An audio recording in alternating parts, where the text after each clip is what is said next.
Imagine being married for more than 20 years. You've built a home together, shared laughter, tears, birthdays, anniversaries, even those silly little fights that always ended with a smile. And then one morning, out of nowhere, the person you trust the most looks at you, stone cold, and says, "I want a divorce. My lawyer will contact you." That's the moment my world stopped. That's the moment my story begins. I was standing in the kitchen, coffee cup in my hand, when my husband dropped those words like a hammer. Divorce, lawyer, contact. For a second, I thought I misheard him.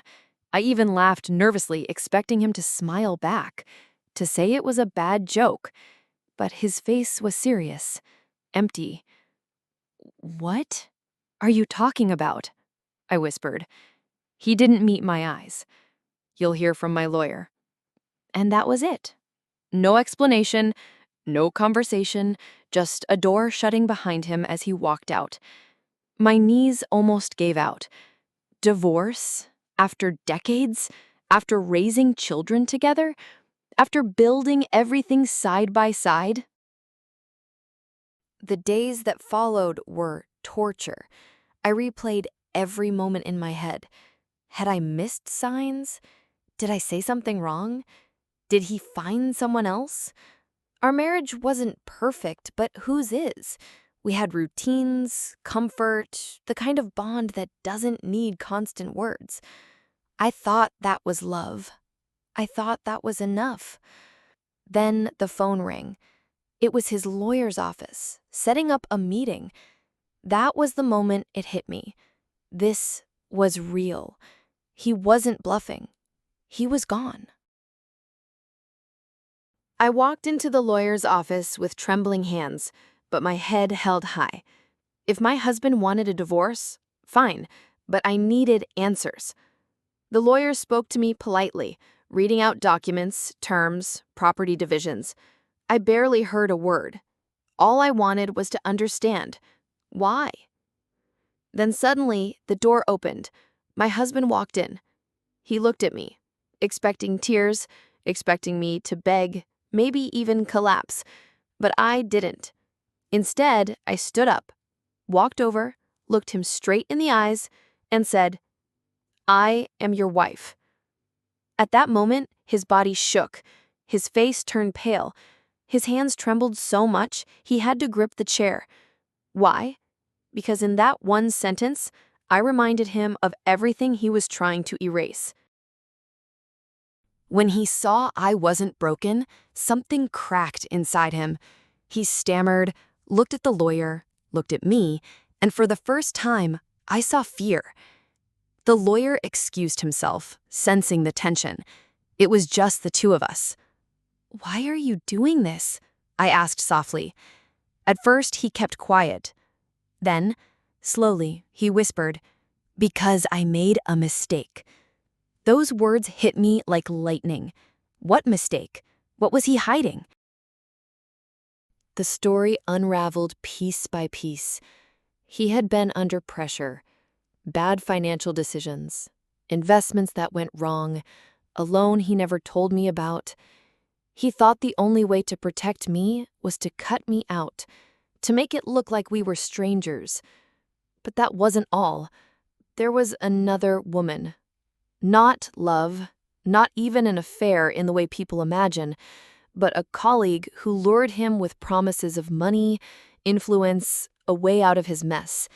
He signed things he shouldn't have signed, and now everything was crashing. He was terrified, not of losing me, but of me finding out. And when I said, "I am your wife," it reminded him that he couldn't escape the truth. He couldn't run away from the years we had lived together. I sat there, silent, letting him speak.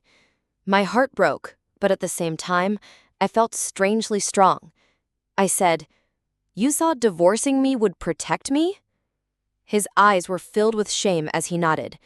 I firmly said, "No. Marriage isn't about abandoning your spouse when times are difficult. It's about standing together. You would have trusted me if you really wanted to keep me safe. Instead of excluding me, you would have shared your suffering. His eyes welled up with tears, and his lips trembled. I saw the man I fell in love with for the first time in years, fearful and vulnerable. That night, I didn't sleep. I walked through our house, touching the walls, the photo frames, the memories. Divorce papers couldn't erase this. A lawyer couldn't rewrite our history. I thought of the vows we took, for better, for worse, in sickness and in health. Nobody ever warns you that for worse can mean betrayal, lies, and heartbreak. But they also don't tell you that for worse can be the moment you discover your own strength. The next morning, I made my choice. I told him clearly, I won't be signing any papers today. If you truly want a divorce, you will have to look me in the eyes every day until it's final. But if you still see me as your wife, then sit down and let's fix this together. He broke down. He admitted everything, the debt, the manipulation, the fear. And in that moment, he realized something powerful.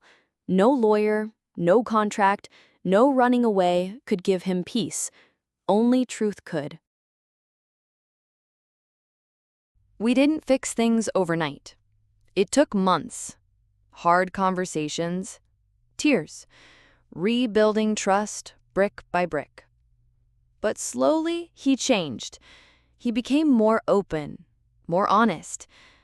I became stronger, more independent, but also more compassionate. Every time we sat down to face the problems, I reminded him of that moment in the lawyer's office, the moment he started shaking when I said, I am your wife. Because that was the moment he realized a marriage isn't about papers. It's about two souls bound by truth. To anyone listening, especially those of you who have lived long lives, loved deeply, lost painfully, let this be a reminder. Relationships are not fragile blasts that shatters at the first crack.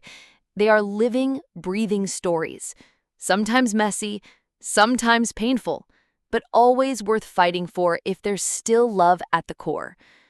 And if you're ever faced with betrayal, remember this. Strength isn't in begging someone to stay. Strength is in standing tall, looking them in the eyes and saying, I am your wife. I am your husband. I am your partner.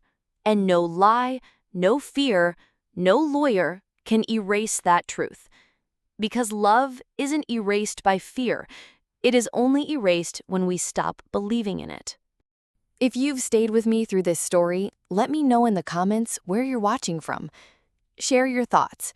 What would you do if you were in my place? Don't forget to like, share, and subscribe. Your support helps me bring more powerful stories like this to you.